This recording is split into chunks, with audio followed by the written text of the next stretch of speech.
Selamat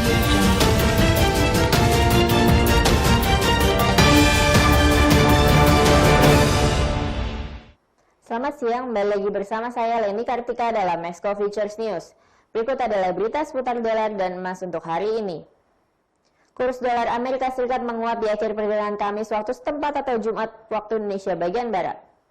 Penguatan di mata uang paman Sam ini terjadi karena para pedagang khawatir tentang resiko gelombang kedua infeksi virus corona yang akhirnya mendorong permintaan untuk mata uang safe haven.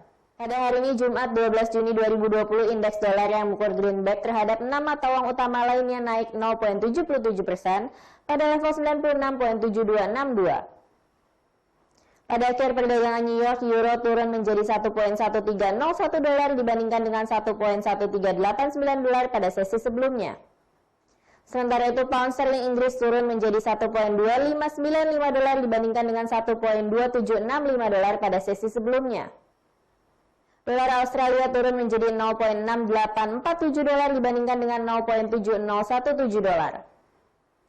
Dolar Amerika Serikat membeli 106,80 yen Jepang lebih rendah dibandingkan dengan 107,11 yen Jepang pada sesi sebelumnya. Sementara itu, harga emas berjangka dunia menguat usai The Fed berjanji untuk mempertahankan suku bunga rendah lebih lama. Perdagangan emas juga dipicu langkah investor yang terus melacak tanda-tanda penambahan infeksi virus corona di beberapa negara bagian Amerika Serikat. Pada hari ini Jumat 12 Juni 2020, harga emas berjangka untuk pengiriman Agustus di New York naik 1,1% menjadi 1.739,80 dolar per ounce. Ini merupakan harga penutupan emas tertinggi dalam lebih dari sepekan. Menjelang pertemuan The Fed, Goldman Sachs Group memperkirakan harga emas akan naik menjadi 1.800 dolar per ounce selama 12 bulan. Bahkan bisa mencapai di atas 2.000 dolar jika kenaikan inflasi melebihi ekspektasi. Kondisi yang mirip dengan apa yang terjadi pada kuartal ketiga tahun 2009.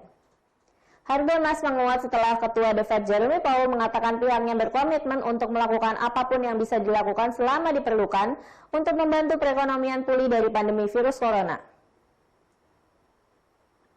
Hampir semua pejabat memperkirakan tingkat suku bunga akan tetap mendekati 0 hingga 2022. Dan Bank Sentral juga mengatakan setidaknya akan mempertahankan tingkat pembelian obligasi saat ini. Baru-baru ini terjadi lonjakan infeksi baru di negara bagian termasuk Texas, Florida, dan California yang menimbulkan kekhawatiran di antara para ahli kesehatan. Bahkan ketika jumlah kasus total negara itu naik hanya di bawah 1% pada awal minggu ini, peningkatan terkecil sejak Maret. Data fundamental yang akan berdampak tinggi pada hari ini adalah di mana pada pukul 13 waktu Indonesia bagian Barat akan rilis data Gross Domestic Product Inggris bulan April 2020. Data ini akan berdampak medium hingga tinggi pada pound sterling. GDP Inggris kuartal pertama tahun 2020 mengalami kontraksi hingga 2%, masih lebih baik dari perkiraan yang minus 2,5%, tetapi merupakan yang terendah sejak kuartal keempat tahun 2008. Sementara itu GDP bulan Maret 2020 turun 5,8%, lebih tinggi dari perkiraan turun 7,9%. Tetapi menjadi yang terendah sejak indikator GDP bulanan ini dirilis pada bulan Juli 2018. Penurunan GDP terutama disebabkan oleh merosotnya pengeluaran konsumen akibat terhentinya aktivitas ekonomi karena wabah COVID-19. GDP final kuartal pertama 2020 akan dirilis 30 Juni mendatang, sementara GDP bulan April 2020 yang akan dirilis hari ini diperkirakan turun hingga 18%. Hasil rilis yang lebih tinggi dari perkiraan akan cenderung menyebabkan pound sterling menguat. Lalu pada pukul 21 waktu Indonesia bagian Barat akan rilis indeks kepercayaan konsumen Amerika Serikat versi University of Michigan bulan Juni 2020. Data ini akan berdampak medium hingga tinggi pada US dollar.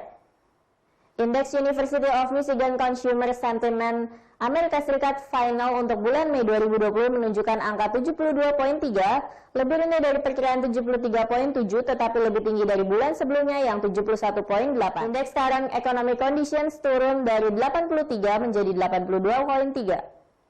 Sementara indeks Consumer Expectations turun dari 67,7 ke 65,9. Untuk indeks University of Michigan Preliminary bulan Juni 2020 diperkirakan ada kenaikan menjadi 75.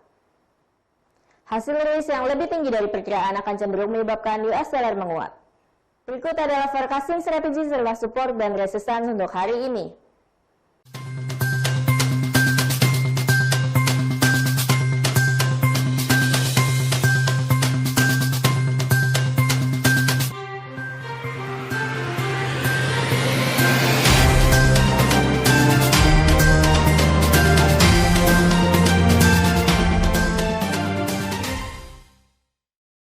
Sekian berita untuk hari ini. Terima kasih atas perhatian Anda dan sampai jumpa.